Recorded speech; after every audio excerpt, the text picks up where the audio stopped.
Just look at your neighbor on the right and on the left one more time and tell them, pursue your purpose. And why pursue our purpose in life? There could be many reasons. I just want to highlight 3. Number 1, when you pursue your purpose, you're fulfilled. You get fulfilled.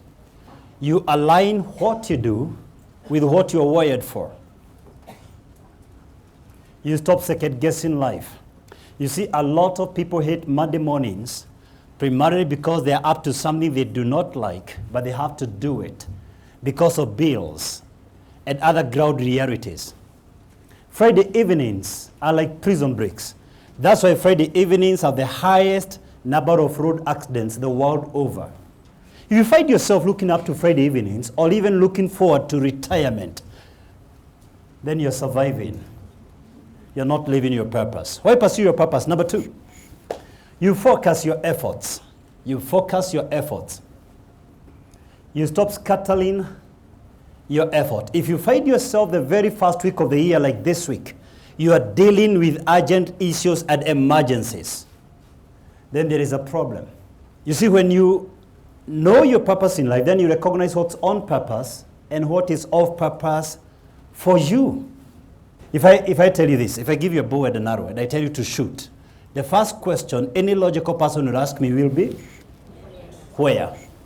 What am I shooting at? If I tell you move, what's the first question? To where? And that's why after this meeting, we must never again confuse motion for progress. We must never confuse activities for accomplishment, processes for results, movement for meaning. So when you know your purpose in life, you focus your effort, your energy, and your resources. You don't scatter them. Why pursue purpose? Number 3, you enter rest. You enter rest.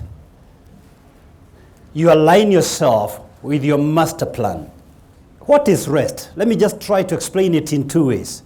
Rest, number 1, means whatever you touch with your hand prospers. In the garden of rest, in the garden of Eden, everything Adam touched with his hands thrived. Every tree was fruitful. There was no non-productive plant in the garden of God, in the garden of rest, in the garden of Eden. Outside God's will is a life of struggle. And this is the way to know whether you are going through life outside God's will. If for the last 5 years, the last 10 years, you have nothing tangible to show, you live in the same house, driving the same car, having the same income, you're going through vicious cycles because the God we serve is a progressive God. Case in point, if you look at the children of Israel, they took 40 good years going around the same mountain, a journey that was meant to be taken for only 8 days. God is a progressive God. If you find yourself mark timing, going through vicious cycles, you are yet to connect with your rest. You are yet to connect with your purpose. Rest, number 2, means you flow in your gift. There is work, yes, but there is no struggle. In the Garden of Eden, there was work, but there was no struggle. Why? There were no weeds, thistles, briars, and thorns. These are things that came because of operating outside of God's will. Adam was created limitless. According to some estimates, the Garden of Eden is approximately the continent of Africa. And this man would walk all over the garden. For your information, he named every animal, every plant, including the animals and the plants on the seabed, inside the ground, the birds in the air. Why? This man was limitless. He could travel the speed of thought. He was not limited by buoyancy or flotation or anything. And you are created knowing no bounds. All limitations are self-imposed. For instance, if you decide you're going to jog, you decide whether you want to do 2 laps or 3 laps. You already decide your limit. You've already decided your limit for your financial goals for 2019. If you're doing graduate school, you've already decided whether you're graduating this year or not. All limitations are self-imposed. Now, in God's rest, there are no limits. What that means is, not even you have a clue of what you are capable of doing. In fact, Nobody has a clue of what you're capable of doing. No eye has seen, no ear has heard, no mind can conceive what God has in store for you, because none of us can conceive God's mind for you. When you enter God's rest, there is no struggle. Birds never enroll for swimming lessons. Fish never enroll for swimming lessons. Birds never enroll for flying lessons. They just flow in their gift. Your gift is your domain. Your gift is your natural element. Your gift is your natural space. And tonight it's my prayer that God will open your eyes to find your place, to trace your place. Outside your domain is a life of hustle and struggle. It is pushing rocks uphill. It is swimming against the current. It is flying against the wind. And you see, for example, the shark is a very powerful animal. Just get him out of the sea waters, and a domestic dog can tear him into pieces because he's operating outside his dominion.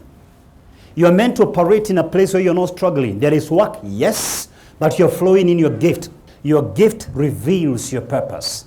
Your God-given gifts and talents, the resources God has put around you, your abilities and your deepest passions. And for tonight's sake, passion is zeal, the God-given desire. They reveal your purpose. And I'm saying this primarily because I know there are many self-proclaimed life skill gurus and their self-help groups that suggest to you people, and I know you keep reading their books, that you can discover your life purpose by looking within you. And this is ridiculous. This microphone cannot know its own purpose. I can't ask this microphone the purpose for which it was made. I can't ask a laptop. I can't ask a phone the purpose for which it was made.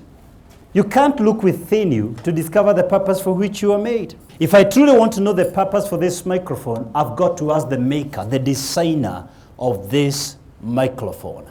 Your designer is God.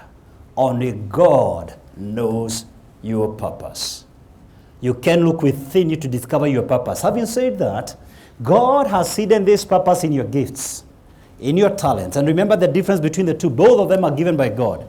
Gifts are naturally given by God to you directly, while talents are passed on genetically through your parents. There's so many questions we ask ourselves as human beings.